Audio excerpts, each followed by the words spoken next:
আসসালামু আলাইকুম প্রিয় দর্শক, আদ্দিন হাসপাতালটা নিয়ে একটু কথা বলতে চাই। মগবাজারে আদ্দিন হাসপাতালটা অনেকে চেনেন। এটাকে মূলত গরিব মানুষ বা নিম্ন মধ্যবিত্ত অথবা মধ্যবিত্ত এই শ্রেণীর হাসপাতাল হিসেবে মোটামুটি সবাই জানেন। আমি নিজে একসময় মগবাজার এলাকায় থাকতাম। আমি আদ্দিন হাসপাতালে একাধিকবার গিয়েছি। হাসপাতালটা দেখতে গিয়েছি, নিজস্ব কৌতূহলের কারণে গিয়েছি, এবং একবার আমার একজন রুগীও ওখানে ভর্তি হয়েছিল, সে কারণেও গিয়েছি। আমি যখন গিয়েছি কৌতূহল নিয়ে বিভিন্ন মানুষের খবর নিতে, তখন আমার কাছে মনে হয়েছে এটা আসলে একটা ব্যস্ত হাসপাতাল, এবং যারা এখানে চিকিৎসা নেন তাদের সঙ্গে আমি নিজে কথাও বলেছি বহুবার, এবং তারা মোটামুটি বললাম তো একটু নিম্নবিত্ত শ্রেণীর, এবং মা এবং শিশুদের জন্য এটা খুবই একটা জনপ্রিয় হাসপাতাল।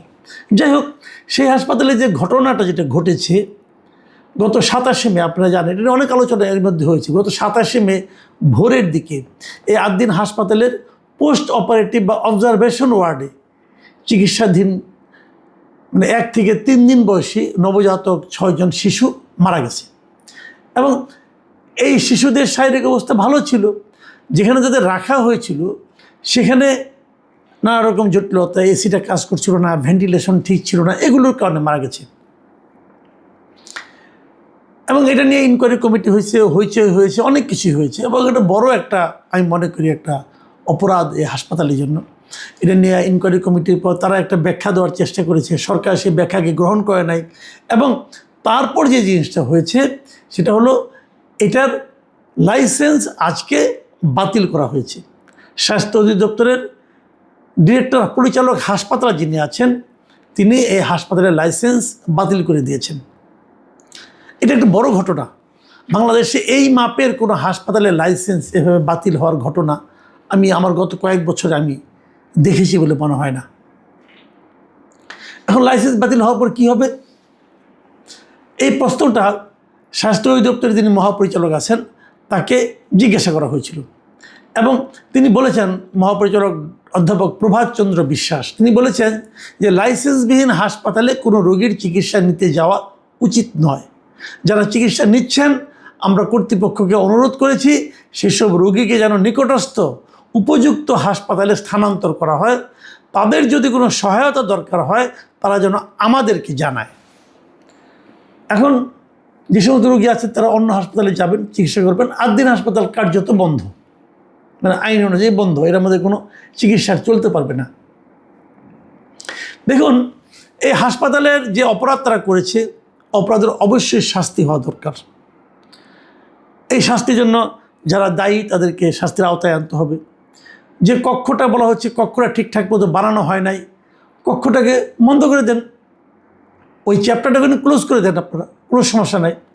এবং স্বাস্থ্যমন্ত্রী বলেছেন যে আদ্দিন হাসপাতালে যে ভবনটা আছে এই ভবনটাই চিকিৎসা কার্যক্রম পরিচালনার জন্য উপযুক্ত নয়। স্বাস্থ্যমন্ত্রীর এই বক্তব্যটা আমার খুব ভালো লেগেছে, যে চিকিৎসা কার্যক্রম পরিচালনার জন্য এই ভবনটা উপযুক্ত নয়। ভেরি গুড, এটা শুনে আমি খুব হ্যাপি।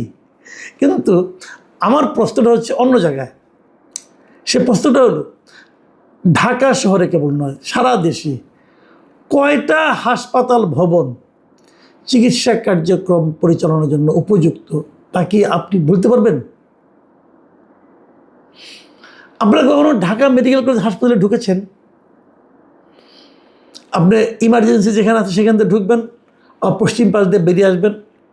এই যে ভবনটা, এটা কি একটা হাসপাতাল ভবনের জন্য উপযুক্ত? উপযুক্ত নয়। এটা হাসপাতালের জন্য বানানোই তো হয় নাই, পরে সেটাতে অনেকটা জোর করে হাসপাতালের মতো বসানো হয়েছে।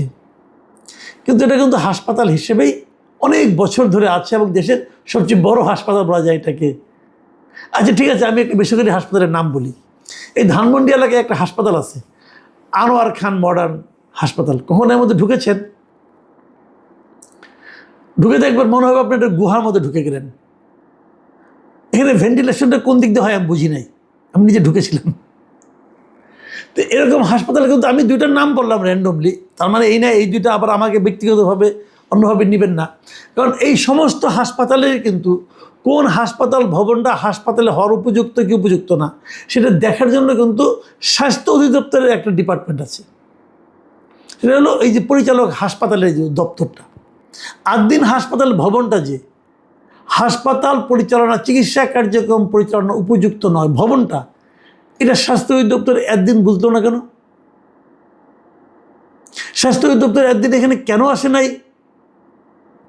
নাকি তারা যারা আসছে তারা বুঝতে পারে না, একমাত্র স্বাস্থ্যমন্ত্রী বুঝতে পারলো? এই আদ্দিন হাসপাতাল এখানে চিকিৎসা কার্যক্রম চালাচ্ছে 1997 সাল থেকে, মানে আজকে থেকে 29 বছর ধরে তারা এখানে হাসপাতাল কার্যক্রম চলছে। আমি অনেক বছর ধরে এখানে যাওয়া আসা করি, আমি এলাকাটা চিনি এবং যাওয়া আসা করেছি। এবং তখন থেকে এই হাসপাতালটা নিয়ে আমার একটাই বক্তব্য, আমি কিন্তু এই হাসপাতালটার দুটো দিক আছে। একটা হলো যদি আপনার এই হাসপাতালে ঢুকতে যান, ঢুকার রাস্তাটা খুবই অপরিকল্পিত, ঢুকার রাস্তাটা খুবই চিকন একটা রাস্তা। আমি যখন প্রথমবার গেলাম আমি যে বলেছিলাম যে এই রাস্তা দিয়ে একটা হাসপাতালের রাস্তা হয় কিভাবে, চিকন একটা রাস্তা, এবং সেই রাস্তাতে দুটো গাড়ি যাতায়াতের সময় বিরাট সমস্যা হয়। তো ওটা কোনো হাসপাতালে প্রবেশের রাস্তাই হতে পারে না, আমার এটা প্রাথমিক বিবেচনা। তো এটা কি স্বাস্থ্য অধিদপ্তরের কনসার্ন অথরিটি দেখে নাই? তারা এতদিন কেন বলে নাই যে এটা হাসপাতাল ভবন হওয়ার উপযুক্ত না? অথবা তারা এতদিন তারা এই হাসপাতাল কর্তৃপক্ষকে কেন সাজেশন দেয় নাই? তার মানে এতদিন তারা টাকা খেয়েছে, টাকা খেয়ে এটাকে ওকে করে গেছে। আমি কিন্তু নিজেও মনে করি যে আদ্দিন হাসপাতালে যে ভবন, সেই ভবনটা আসলে চিকিৎসা কার্যক্রমের উপযুক্ত নয়। কারণ হাসপাতালে অবাধ আলো বাতাস ঢোকার একটা ব্যবস্থা থাকতে হবে। এটাই যদি নিয়ম হয় তাহলে আমি নিশ্চিতভাবে বলতে পারি বাংলাদেশের যতগুলি প্রাইভেট হসপিটাল আছে তার অর্ধেকেরও বেশি আসলে হাসপাতাল ভবন হওয়ার উপযুক্ত নয়। সব বন্ধ করে দেবেন, মানে ওই মাথা ব্যথা হয়েছে মাথা কেটে ফেলতে হবে, বিরাট ক্ষমতা আপনাদের হাতে। আচ্ছা আমি একটা কথা বলি, আপনারা কি জানেন আদ্দিন হাসপাতালের ভলিউমটা কেমন, কত বড়? এখানে কত শয্যা আছে? 500 শয্যার হাসপাতাল। এখানে 500 শয্যা আছে। আর প্রতিদিন এখানে আউটডোরে কমপক্ষে 2000 লোক ট্রিটমেন্ট নেয়, কমপক্ষে 2000। প্রভাতচন্দ্র বিশ্বাস অধ্যাপক, তিনি তো বললেন এদেরকে আশেপাশে অন্য কোথাও নিতে হবে। কোথায় নেবেন ভাই? আপনার কি অবকাঠামো আছে বলেন, আপনি কোথায় নিতে চান বলেন? আমরা একটু শুনতে চাই যে প্রতিদিন 2000 লোক যে আউটডোর থেকে চিকিৎসা নেয় তাদেরকে আপনি কোথায় আউটডোরে 2000 চিকিৎসা দিবেন? আশেপাশে কোন হাসপাতালে দিবেন? বলা খুব সহজ, বন্ধ করে দেওয়া খুব সহজ, তৈরি করা কঠিন। আপনারা এটা ঠিক করেন যে আইসিইউতে সমস্যা আছে আপনি আইসিইউটা বন্ধ করে দেন, বলেন এই আইসিইউ চলবে না, তোমরা আইসিইউ ট্রিটমেন্ট করবে না, অন্য ট্রিটমেন্টগুলি করো, আইসিইউটা ঠিকঠাক মতো বানাইতে বলেন।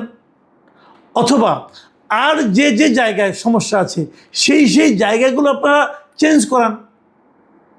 রাস্তাটা বড় করতে হবে, রাস্তাটা বড় করেন, সেগুলি বলেন। 29 বছর ধরে একটা হাসপাতাল চলছে, আপনি মুখের কথা বন্ধ করে দিলেন কারণ টাইম বডি।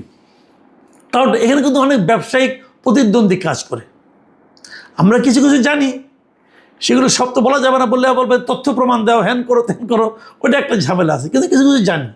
একটা কথা বলি, এখানে একটা রাজনীতিও আছে। এই হাসপাতালটা যিনি মালিক উনি জামাতে ইসলামের রাজনীতির সঙ্গে জড়িত। আমি নিজে কিন্তু জামাতে ইসলামের রাজনীতি করি না রে ভাই, আমি জামাত করি না, বিএনপি করি না, আওয়ামী লীগ করি না, কোনো পার্টি করি না, এনসিপিও করি না। কিন্তু ভাই এই দেশের মানুষটা আমি জানি তো, এবং এই মালিকের ব্যাপারে আমারও অনেক আপত্তি আছে, লিমিটেশনস আছে। কিন্তু এই ভদ্রলোক তো মানুষের উপকারটা করতেছিলেন রে ভাই, আপনি হাসপাতাল বন্ধ করে দিলেন। বিশাল এক বীরত্বপূর্ণ কাজ করছেন আপনারা। এরকম একটা হাসপাতাল বানান না ভালো জায়গায়, এইভাবে মানুষের চিকিৎসা দেন না, সেবাটা দেন না। কম পয়সায় চিকিৎসা হয় এখানে। আপনারা জানেন এই হাসপাতালে প্রায় 200-র বেশি, 223টা শয্যা আছে, যেগুলো নাকি গরিব এবং সুবিধা বঞ্চিত মানুষের জন্য বিনামূল্যে বরাদ্দ থাকে। 500 শয্যার মধ্যে 223টা শয্যা তারা বিনামূল্যে রোগীদেরকে দেয়। বাংলাদেশের আর কোন প্রাইভেট হাসপাতাল দেয় এটা আমাকে বলেন, কোনটা দেয়? আর এদের নিয়ে আপনি ক্লিনিকে ঢুকাবেন? বড় বড় প্রাইভেট হাসপাতাল এরা কি যাবে, সেই যাবে নাকি স্কোয়ারে যাবে? স্কোয়ারে তো যেতেও পারবে না। আমি চাই আমাদের স্বাস্থ্য ব্যবস্থা যেন একটা নিয়ম নীতির মধ্যে আসে, একটা নিয়ম নীতি হোক এখানে। কারণ মানুষ যখন অসুস্থ হয় তখন তার মতো অসহায় আর কেউ হয় না। সে আল্লাহকে ডাকে আর ডাক্তারকে ডাকে। এই জায়গায় একটা নীতি নিয়ম এটা প্রতিষ্ঠা করা জরুরি এবং এই দায়িত্বটা সরকারকে নিতে হবে। সেই জিনিসটা আনেন। যদি মনে করেন এরা ভালোভাবে চালাতে পারছে না, ওকে, এখানে সরকার একজন প্রশাসক বসান প্রশাসক। আপনারা ওই মালিক পক্ষকে বলেন যে তোমরা এই কাজ করো, তাদেরকে সময় পেতে দেন। যতদিন পর্যন্ত ওই পরিবর্তনগুলো না হবে ততদিন পর্যন্ত সেই ডিপার্টমেন্টগুলো বন্ধ থাকবে। কিন্তু আউটডোরের প্রতিদিন 2000 লোক সেখানে যায়, তাদের জন্য আপনি কী বিকল্প ব্যবস্থা করলেন? না করে বন্ধ করে দিলেন। ভাই, সব জায়গায় রাজনীতি করেন না, সব জায়গায় রাজনীতি করেন না, মানুষের কথা ভাবেন। আপনিও তো রাজনৈতিকভাবে লাভবান হলেন, আপনিও তো রাজনৈতিকভাবে কোনো একটা গোষ্ঠীকে আপনি একটা দাপট দেখালেন অথবা তাদেরকে কোন ঠাসা করলেন, এতে আপনার রাজনৈতিক বিজয় হলো, আমি কোনো আপত্তি দেখছি না। কিন্তু এর কারণে যদি সাধারণ মানুষ বিপদগ্রস্ত হয়, যদি সাধারণ মানুষ ভোগান্তির শিকার হয়, তারা কিন্তু আপনাদেরকে, ভাই সরাসরি আমি বলি, তারা বদদোয়া দেবে আপনাদেরকে। এই কাজটা করেন না। আমি এই ব্যাপারে সবার কি বলবো, ওনারা যেটা করছেন শাস্তির, ওনাদের মধ্যে মামলা করেন না ভাই, কোনো সমস্যা নাই, ওনাদের শাস্তির আওতায় আনেন, আমার তাও কোনো আপত্তি নেই। আমি কারো প্রেমে গদগদ হচ্ছি না, কিন্তু আমি খালি একটা কথা বলতে চাচ্ছি, সেটা হলো এই যে 2000 লোকের প্রতিদিনের আউটডোরের চিকিৎসা অতি অল্প পয়সায়। ঢাকা শহরে এরকম হাসপাতাল খুব বেশি নাই। এখান থেকে কাছে একটা আছে ঢাকা কমিউনিটি হাসপাতাল, ওটাও খুব ভালো, ওটাও গরিব মানুষের জন্য খুব ভালো। এছাড়া তো নাই হাসপাতাল রে ভাই, তাহলে বন্ধ করে দিচ্ছে না, এদের কি হবে? আবার ধরুন এই যে 223টা শয্যা যে বিনামূল্যে দেওয়া হচ্ছে, এই সুযোগটা কে দিবে আপনাকে? এদেরকে আপনি কোথায় পাঠাবেন? আমি মনে করি এগুলো সরকারের খেয়াল রাখা উচিত। যেগুলো সিদ্ধান্ত নেন ভালোর জন্য নিচ্ছেন, কিন্তু যেটা সেজন্য ভালো হয় সাধারণ মানুষের জন্য, সেদিকে খেয়াল করুন। হাসপাতাল বন্ধ কোনো সমাধান না, এই হাসপাতালকে ঠিক করুন। আপনারা যেভাবে করা দরকার সেভাবে করুন, কিন্তু মানুষকে ভোগান্তিতে ফেলায়েন না। প্রিয় দর্শক, এখন এ পর্যন্তই। আল্লাহ হাফেজ।